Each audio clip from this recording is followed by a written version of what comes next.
Hello there guys, and welcome to Mad Doc Minis. In this video I'm going to be continuing my big battleboard build of the Frigate Warspite, which is simulating the inside of a Warhammer 40,000/30,000 frigate, heavily inspired by the real-life battleship HMS Warspite, which served in both world wars all over the world and won the most battle honours of any ship in the Royal Navy ever. Wonderful vessel. They called her the Grand Old Lady.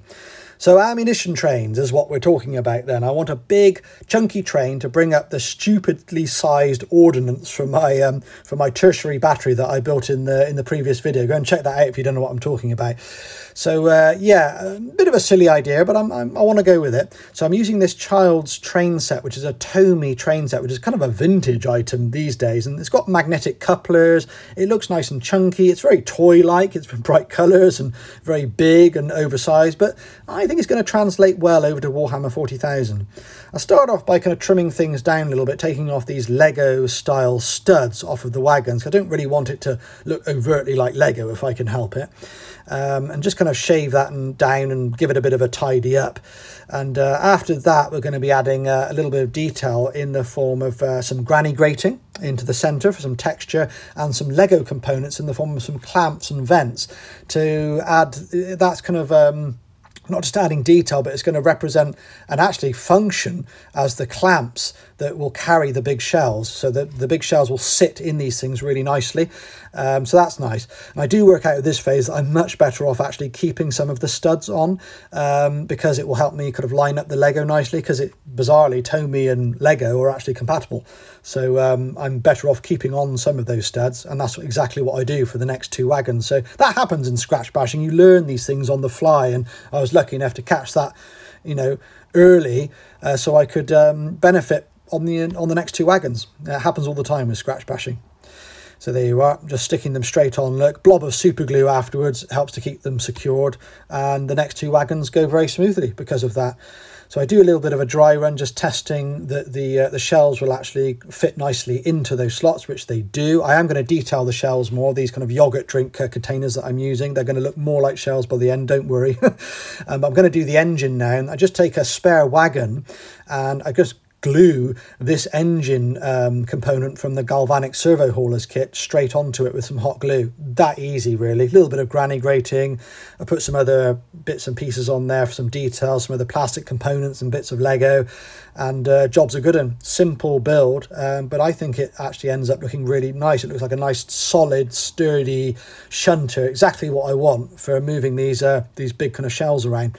So yeah, quite simple, but really happy with that. Look to the right-hand side of the screen. You'll notice the guns, the tertiary guns, an earlier phase of construction. So go ahead and visually pick those apart, because it will give you an idea of how I put them together. And I know I didn't cover that too well in the last video that I did. So pay attention there if you will, if you're interested. So here, look, you can see I've added on a few extra little bits and pieces, and onto the wagon we've put on some self-adhesive pearls for, you know, representing big rivets in the side. That really helps to bring it all back to scale. And on the engine unit, we've put a bit of railing at the back made from a child's plastic tennis racket, and I do add various other bits on off screen onto that engine as well. So it's coming together really nicely there. I do cut off the front coupler because that didn't look quite right, but I keep the other ones because they're nice and functional.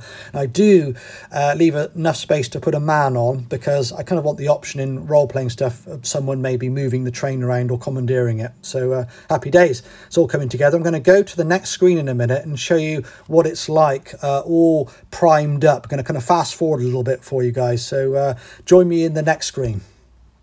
Hello there guys. So I've got a coat of primer on this thing, and I think you can hopefully tell where it's going. Obviously nowhere near finished yet. I'm going to have to, you know, paint in some details, probably have another coat of primer actually before I do that, and you know, transfers and all the rest of it. So it's not finished by any stretch of the imagination, but I think primer or doing a bit of an undercoat just helps to bring everything together nicely. It just gives you that nice blank canvas where you can appreciate things a little bit more, and you can appreciate your hard work a bit actually. So it's a really nice phase. Now you've probably noticed, no doubt, that it's up on these kind of supports here. This is all vintage Tomy trains stuff. Tomy as in T-O-M-Y, T-O-M-Y, if you don't know what that is. And There you are, there's the support look. Very bright colours originally, bright blue, bright red look. It takes a little bit of priming to get all this stuff dulled down, I can assure you. So I've got a little bit more to do, in fact, to that. Yeah, so I'm probably going to keep it in that raised fashion. One, it's more interesting, I think. It's a more interesting thing to look at. It's a more interesting concept as well. And tactically, it's more interesting because things can move underneath it. There's a bit of cover here in between the struts and everything for games and things like that. I could potentially have raised platforms here or something. It's just another layer of interest. It's a bit of, you know, a bit of raised terrain, you know. So I'm probably going to keep that the way that is, and that actually works practically very well for me as well, because at the stage of making this video now, I've actually completed the basic construction of the baseboards, and they're all kind of undercoated. They've not been detailed, but they're at this kind of stage. And the edge of each 2 foot by 2 foot baseboard has a little intentional lip all the way around it, a little raised lip. So I couldn't really lay flat track across that because it would sort of raise up in the middle. Do you know what I mean? It would kind of like, it would be like that over the lip. So having it raised like this on these struts is actually really practical for me. It works really well. Now, I'm also thinking about how this thing is going to deliver these enormous munitions to the guns. And this is one of the examples from the earlier build here. So this is the back end, this is the breech, okay, and that would open up. Okay, so yeah, a little bit of modification on these bottles here. You remember these were kind of yogurt bottles. There's just a bit of Lego components on the top there, just hot glued on, chopped down a little bit.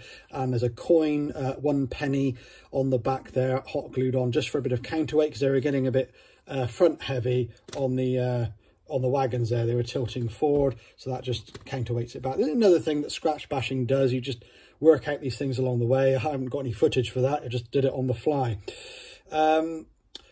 Yeah, I'm thinking a lot about how this would get into there, basically, and fired out. What I've come up with, the idea that I'm going to going along with here, okay, is I'm going to have like a dockyard type crane, so a gantry type crane like this going across it, okay, and that's going to kind of pick up the shells like that and load it into a vehicle, and that's going to load it into the breech, into the gun. Very inefficient. Now, I'm going to bore you with a bit of naval stuff now, because I actually love warships, battleships, aircraft carriers. I love things like that. And I know that if you take the most modern battleships we ever had in World War II, the system for loading the enormous shells was extremely efficient. It's actually a wonder of engineering. If you're interested in it, have a little look on YouTube on other things. But the shells are brought on they're brought up through the centre of the centre of the turret, really, up through the bowels of the ship where the magazine is, on a kind of vertical kind of conveyor, if you will. And they come up through there and they go through a process of loading, which is all machine assisted, because the shells on some of these big battleships are, weigh over a ton, they're massive kind of weight to them. And these things are, obscenely big in comparison. I mean, they're massive. So there's a lot of weight to ordnance, and the systems that they developed on battleships are really, really efficient. This is very, very inefficient, but we're talking about Warhammer 40,000, or indeed Warhammer 30,000. So I don't mind. I mean, I like this silly idea of having a train bringing it up from the bowels of the ship. Bearing in mind, the ships in Warhammer 40k are huge. I mean, the frigates are at least a mile long. And they're small in comparison to big battleships and things in Warhammer. But my frigate's probably going to be a bit bigger than that. Decided that mine's going to be probably about 2 miles long, so it's going to be large for a frigate, basically. So I think it's plausible, in my sense, that there would be some kind of internal transit system to kind of help with this sort of stuff. Yeah, very silly, very inefficient, but very fun at the same time. So yeah. This is the thing that I've come up with. This is a thing that I bought. This is like a toy teleloader, and I bought about 6 of these, and they're about £5 or £6 each on Amazon. And for the price of like a posh tank for Warhammer, I got like a load of industrial vehicles to populate my board with, and I don't think that's that bad actually. So I try to avoid buying new where I can, but I'm quite happy with that purchase. Driven is the you know, the make of this. So I've never heard of that before, but this is what I've done. I've taken the kind of teleloader, kind of like the forklift type spikes off the front, and I've built this apparatus here, which is not less than a half pipe in terms of a 40mm pipe. Just cut that nice and neat, and that's like a kind of, you know, a nice kind of curved bed there. I've got a bit of ruminate, got a 40, I think that's, no, that's not a 40, that's a 32mm base. And we've got this big piston made out of a bit of plastic pipe, a Lego wheel, and you know, just simulating some hydraulics with this bit of toy hose from a toy fire truck. And the idea is this piston would push the shell forward into the breech. So the shell would be loaded by this big gantry crane like that, onto there like that. Okay, I'm going to probably model a big counterweight on the back of this vehicle as well at the rear end, and that would just kind of drive forward and load that into the breech, and the piston would push it forward into there. All right, that's, I just like to think about these things. I don't like to kind of leave things unanswered in my own mind, and if I can, I like to kind of represent that, you know, in some kind of physical form. I stop short of having it actually physically work, but if I can justify what I'm doing, that makes me happier in my build. And I think it's a good exercise in creativity, actually. Think about how your environments work, how they actually work, how they actually function, and you end up with some pretty cool ideas, I think, anyway. So look, thanks ever so much for joining me. There's a bit more to come on this. This isn't really a complete project at this stage at all, but I hope you're kind of enjoying where I'm going with it. Sorry about the siren in the background, by the way, can't help that. But yeah, we've got lots more to come, not just on the train, but on everything really. Lots of ideas for the battle board, so stay tuned. Thanks ever so much for joining me, and thank you for your time. I know I waffle on a little bit, so you'll be more than forgiven if you've kind of fast forwarded through this video a bit, guys. Yeah, if you've liked the content, please consider giving it a like and maybe even a share. That's always very helpful. And if you're not subscribed, consider giving me a sub if you would, because it helps my channel to grow and me to kind of make the content for you. So thanks again, and I will catch you in a future video. Cheers, guys.